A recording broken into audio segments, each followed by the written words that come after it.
Hey guys, in this video, going to be going over a strong moveset build that you can go with on your Melmetal in the Gen 8 Pokemon Sword and Shield games. In this one, going to be covering the nature as well as EVs, some items, the ability, and moves that you can slot in and how you access these in the games themselves. Starting off with nature, we're looking for Adamant. This is going to increase attack, decrease special attack, and for our EVs, we want to max out HP attack with the remainder of the points slotting into special defense. And if you're looking for helpful information on how to quickly train your EVs, I'll have a tutorial video on how to do this down in the description. There's a few items that I want to touch on, starting off with Assault Vest. The holder's special defense is 1.5x, but it can only select damaging moves. No problem there. We have all damaging moves in our moveset build. And with our stats, you can see that we already have really high HP as well as defense, and with that Assault Vest, we 1.5x our special defense, and all of a sudden, we're a really solid tank across the board. Another item that I think can make sense is Choice Band. The holder's attack is 1.5x, but it can only select the first move that it executes. Additionally, I think Leftovers can make some sense at the end of every turn. The holder restores 1/16 of its max HP, especially since Melmetal has a very high HP stat. But if you're going to slot in Leftovers, I would swap out either Ice Punch or Thunder Punch, and I would input Protect, because this will allow you to get additional moves of healing off of that Leftovers item throughout the course of battle.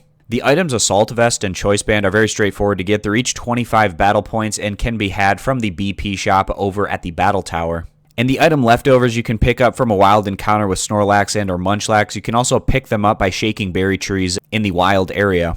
The ability that we want is Iron Fist. This Pokemon's punch-based attacks have 1.2x power.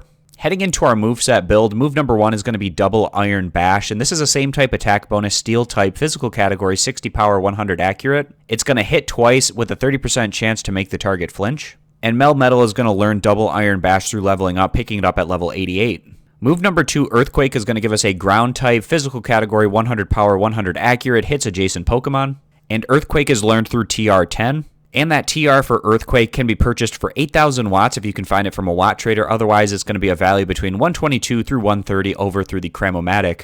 And the Cramomatic is going to be located in Mustard's room in the Master Dojo on the Isle of Armor. And I'll link this Bulbapedia page down in the description. It gives a really helpful outputs table as well as the inputs for the items, their typing, and value. And to get the TR that you want, the first item that you put into the Cramomatic has to be the same typing of that TR. And then the 4 items in total that you put into the Cramomatic have to have a value that is going to be in the range of values for the TR that you're looking to obtain.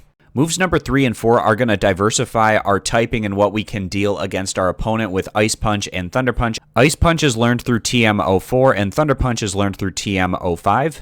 And these TMs can be purchased from the Winden Pokemon Center. Each of them are going to cost 50,000. And like I said earlier, if you're going to slot in the item Leftovers, then you're going to want to put TM25 Protect into your build.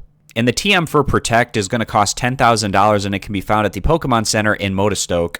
And that'll round out this moveset build that you can go with on Melmetal in the Gen 8 Pokemon Sword and Shield games. I appreciate you guys stopping by. Consider subscribing to the YouTube channel, and I'll catch you back here next time.